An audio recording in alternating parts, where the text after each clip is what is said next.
This is a story from when I was an employee of the tax office.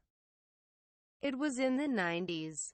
I went to a house in Denshofu to conduct an inspection. At the entrance, the wife was jingling her prayer beads and muttering, "Evil spirits are dispersing, evil spirits are dispersing, evil spirits are dispersing." She was muttering incessantly, "Evil spirits are leaving, evil spirits are leaving, evil spirits are leaving."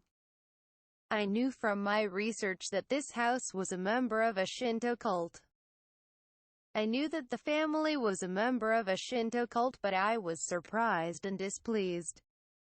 My colleague A, who is unusually short-tempered for a tax inspector, said, "Your wife is in a very bad mood, isn't she?"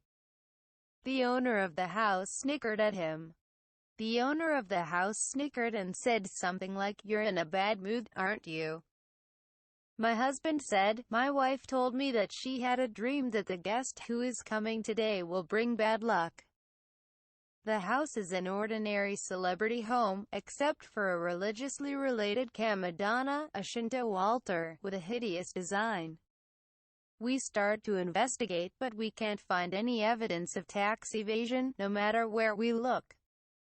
The owner of the house is pissed off. The owner of the house is pissed off.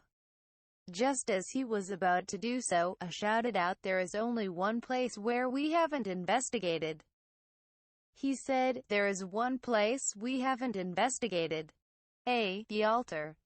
As soon as A was about to put his hand on the altar, his wife, who had been shouting, "Evil spirits will go away," turned pale and started screaming, "I'm going to hell, I'm going to hell." She began to make a fuss. The husband also became angry and said, stop it, you'll be cursed. You will be cursed. Do you want to die?" When A searched the altar, he found a small box inside.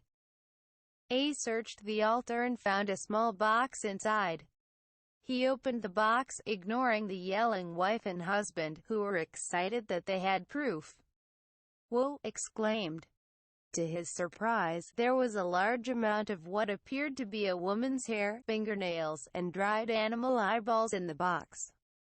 The investigators were so surprised that they could not believe what they found. The investigators were stunned. The wife's eyes were wide and she muttered angrily, "I told you so." She said, "That's why I told you. You may not survive." A closed the box with a shutter and put it back on the top shelf. When he called his boss to inform him that the investigation was a failure, his boss yelled back.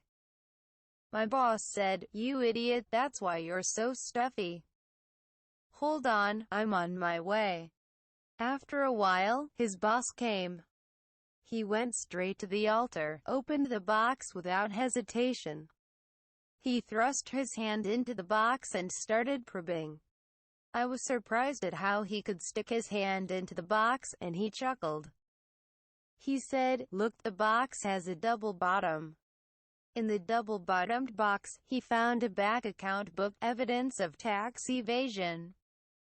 The faces of the owner and his wife turned. They turned blue. After the investigation, the boss said, "It's not spirits and curses that really frighten me. It is human desire and malice. People will lie and even act for money. Look at this investigation. The cunning of hiding them in the altar. What really scares me is human desire and malice."